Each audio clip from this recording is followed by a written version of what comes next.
Welcome to another live taping of the Confidence Restored podcast. I am your host, Tomeria Jordan, and you are in for a treat. This show is called It's Just This Chapter. What are you going to do now? So, if this is your first time watching the Confidence Restored podcast or tuning in, you'll know that this is a show all about getting mentally fit through sharing testimonies of faith, inspiration, and transformation. So this is something that my guest and we do quite often because we really want to be able to encourage individuals. As we know, there is so much happening in the world today and so much that we have to be thankful for, but sometimes we just need a reminder. So that is what this show is all about, both myself and guests. And again, if this is your first time tuning in, I am Tomeria Jordan, and I am the host of the Confidence Restored podcast. So this is a passion project for me. I love the ability to be able to share my personal testimony as well as those who join the show as guests. So let's get right into it. So the title, It's Just This Chapter. What are you going to do now? We're going to dive into what this is all about. So unfortunately, yesterday, our family laid to rest two beautiful individuals, Betty Feruzi and James Kelley. And I attended my cousin Betty's funeral in the morning and my cousin James' funeral in the afternoon. And I'll say it was definitely a bittersweet day because we celebrated their lives. But the fact, of course, that they're no longer here with us is always a challenge. And both of the eulogies were strikingly similar in the fact that they both referenced Second Timothy. So they referenced Second Timothy verse 4, and they read more of, Second Timothy chapter 4, verse 7, which is, I have fought a good fight. I have finished my course. I have kept the faith. And when I think about their lives, I think about my cousin Betty and the many times that I spoke with her, and she was always so encouraging, always so uplifting, always encouraging me to walk in my authentic truth, walk in my identity, know my history. So essentially, knowing where I came from, where I am, and where I can go. So she lived her life like that, doing things to impact not just the students that she taught or the individuals that she reached through her nonprofit foundation, but just in general, encountering individuals in life. And so her son actually shared the mantra that she would share with him. And he said, she was always the type of person who would look at every situation as an opportunity to do something different or to recover from. She never looked at it as, this is the end all be all. It's just this chapter. What are you going to do now? And my cousin, James Kelley, also known as Skip, he was diagnosed with a rare condition at the age of 11. Yet, as they shared yesterday during his eulogy, he continued to fight for an additional 51 years. Yes, 51 years. He was able to continue living and thriving, working as a maintenance worker for Chrysler and Dodge, and also helping other individuals. But what I remember about Skip is he always had a smile and he was always happy. And so today, when I think about running my race, I think about the fact that no matter what they encountered in life, they were born during an era where things were a bit of a challenge, as you can probably imagine here in the States, but they kept pushing forward. They kept doing what they knew to do. And even things that they may not have experienced, they went out and they were able to create new things. They were able to do things that maybe others told them that they couldn't or that they shouldn't, but they did. And so I was encouraged yesterday. And of course, I was sad, but I also thought about legacy and I thought about life. And I thought about that scripture, I have fought a good fight. That means no matter what comes my way, I'm going to keep fighting. I'm going to keep striving. That is one of the main reasons that I started this podcast is to fight the good fight, to fight the fight of faith, to continue to push forward no matter what it looks like. And in that same verse, it says, I have finished my course. I want to run my race well. I want to run with tenacity. I want to run with joy, with a smile on my face. just like they did. And I have kept the faith. I have kept believing. I have belief and trust in God, but I have continued to believe complete trust in whatever it is that I'm doing, that it will succeed, no matter what it looks like. And so I was really encouraged by the eulogies yesterday. But another sermon that I heard that really blessed my spirit was TD Jakes' I Have Permission. And I'll tell you, I've been trying to listen to that sermon all week. And I said, there must be something in this sermon that the enemy is trying to stop me from hearing. But when I tell you all, it blessed my soul. Okay. Do you see my face? It blessed my soul. And it blessed my soul because he was talking about David, and he talked about how he was able to defeat the Amalekites, even with everything that they had stolen from them. But the verse that really stood out to me in that whole message was 1 Samuel 30, verse 8, that says, "And David inquired at the Lord, saying, Shall I pursue after this troop? Shall I overtake them? And he answered him, Pursue, for thou shalt surely overtake them, and without fail recover all." And so it made me think about now, the times that we're living in, the challenges that we're facing, the different things that we encounter on a day-to-day basis, because we know that challenges are going to come. We know that things are going to happen. That is for certain. But we also can have hope. And when we think about hope and what it is, hope is a verb, it's an action. And so when I looked up the definition by Merriam-Webster, it says it expresses an act, an occurrence, or a mode of being. When I think about being, I think about who I am. I think about what I have my confidence in. And it really encouraged me to think that even in the midst of everything going on around us, even in the midst of grief and mourning, we can still have hope. And so another definition is to cherish a desire with anticipation, to want something to happen or to be true, to expect with confidence. So when I think about why I created this show, the Confidence Restored podcast, it was all about really helping encourage individuals, helping them realize that even in the midst of whatever you are going through, you can continue to push forward. You can have the confidence, the faith, the blessed assurance that whatever you believe and hope for, that if it is in God's will, you can have it. And so I started this show after going through a major life change myself. And I'll say that it hasn't been easy this last year either. And I started this show in March 2020, but I'll say it's been a labor of love that even was born before I actually started the show. So for anyone out there, whatever it is that you're hoping for in your life, in your relationships, in your family, just in overall accomplishments that you want to achieve, have the faith, keep hoping, keep believing, because when we hope, it allows us to have the strength to keep going no matter what it looks like.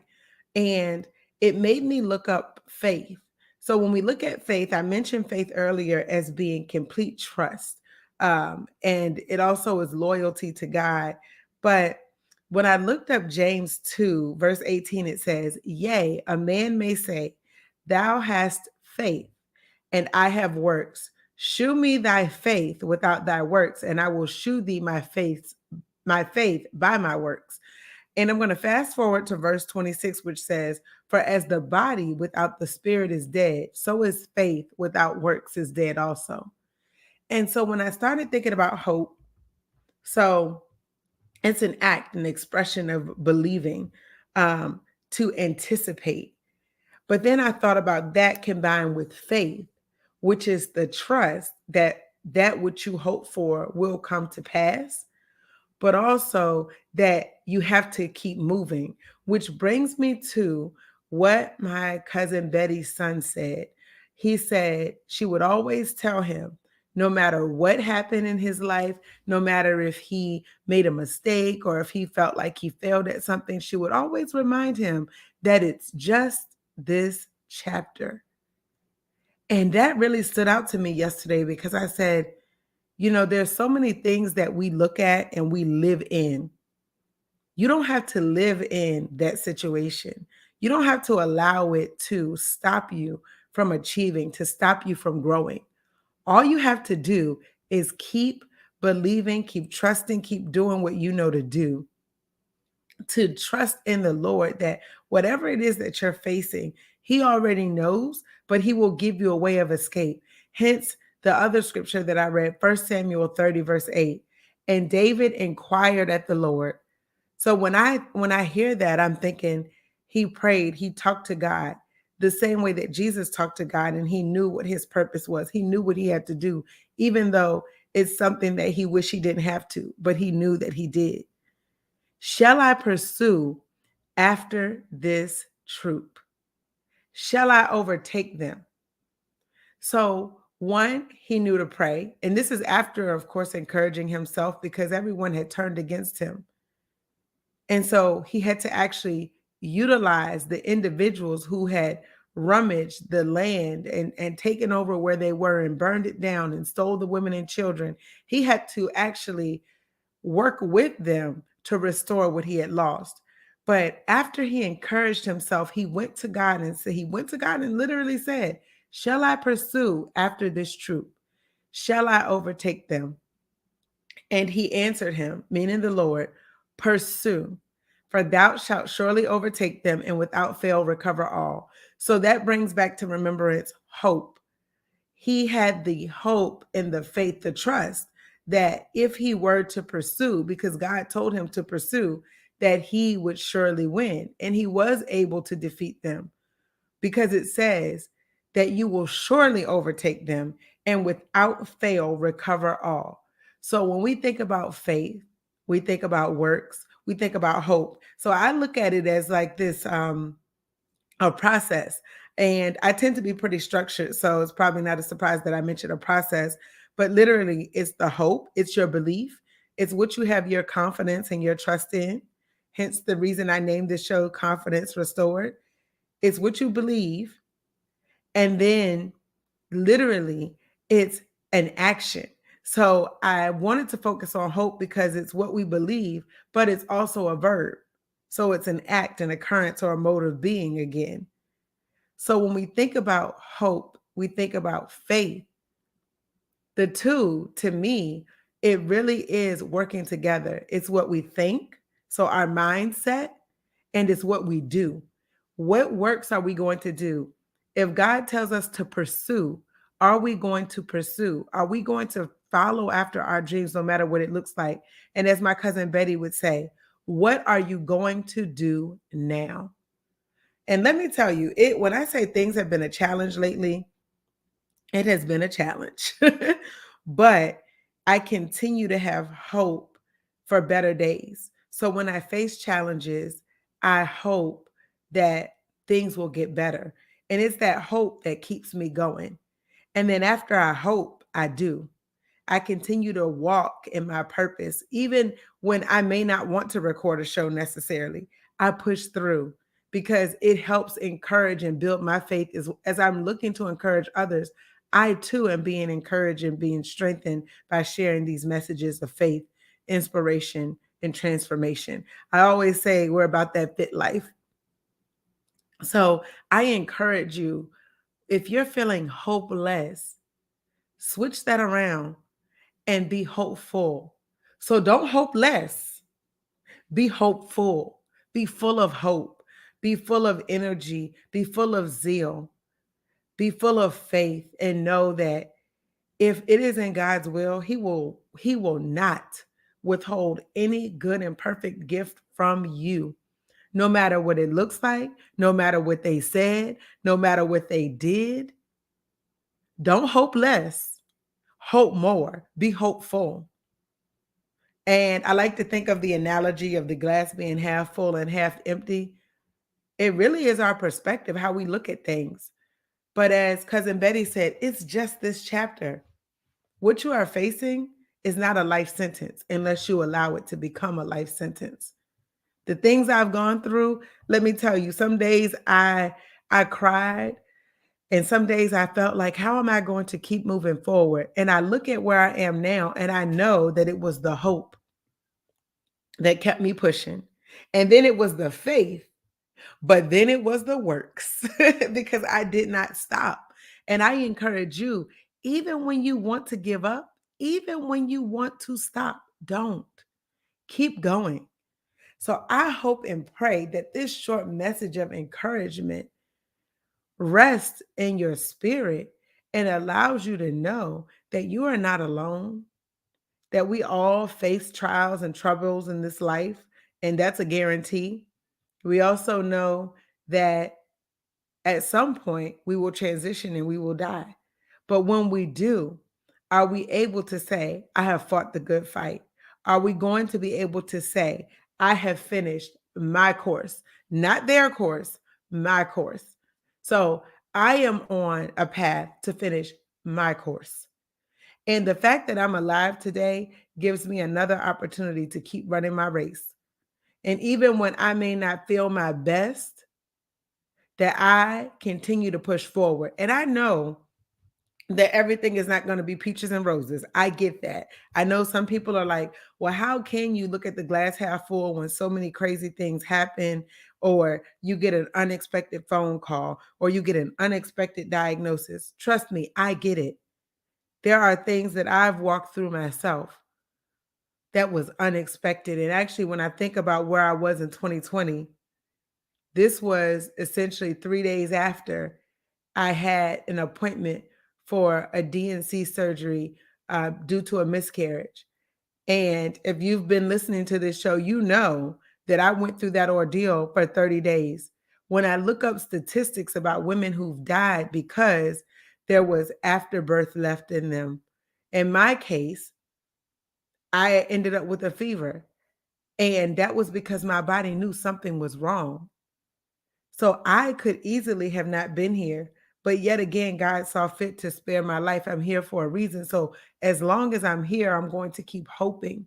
I'm going to be hopeful that things will turn around when things aren't going right.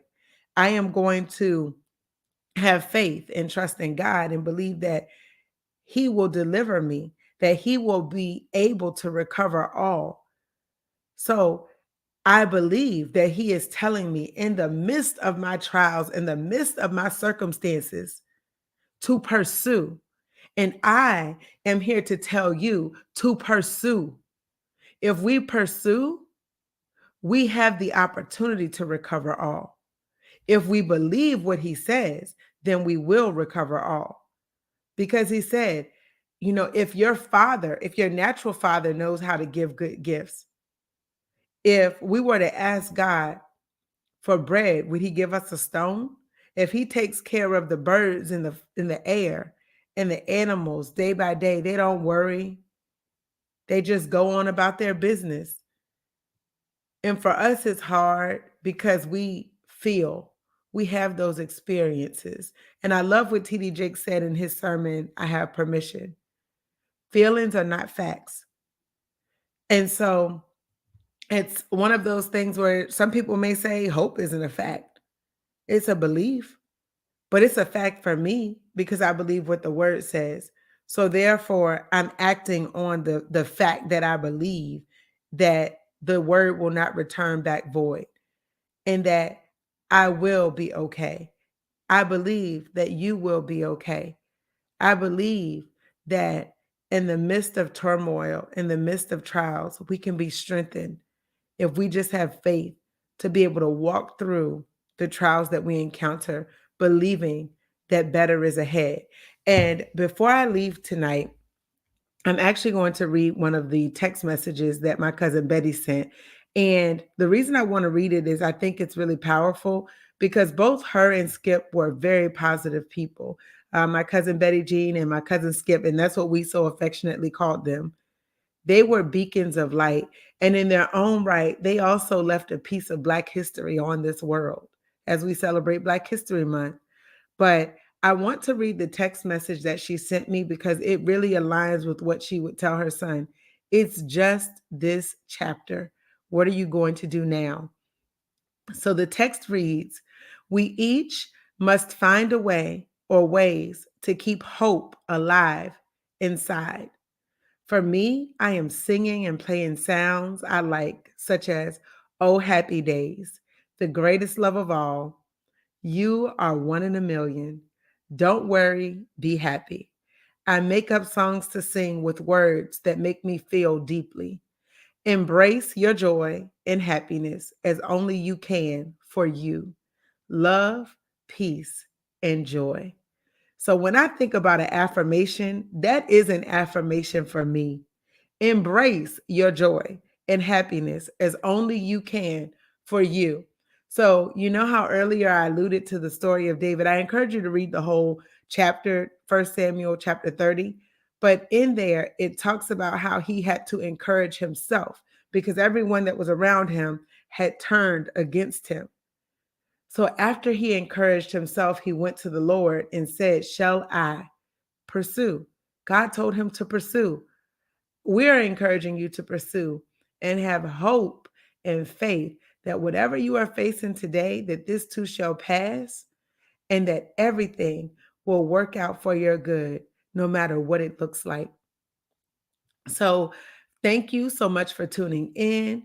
Thank you for listening to this show week after week. We are so grateful to have your support. Don't forget to like, leave us some love via a comment, and also subscribe so you never miss a show update. And just so that you all are aware, this show airs on all major podcast platforms. So you are free to download it wherever you get your podcast and share it there. But we also ask that you rate the show because your ratings help us get this show in front of more people. So if you've been blessed and touched by this message, I hope that you would send it to encourage someone else because you never know what we need. But what I can tell you today is I know I'm still running my race because I'm still alive. That means you have time to run yours as well. And on that note, good people, be blessed and have a wonderful evening.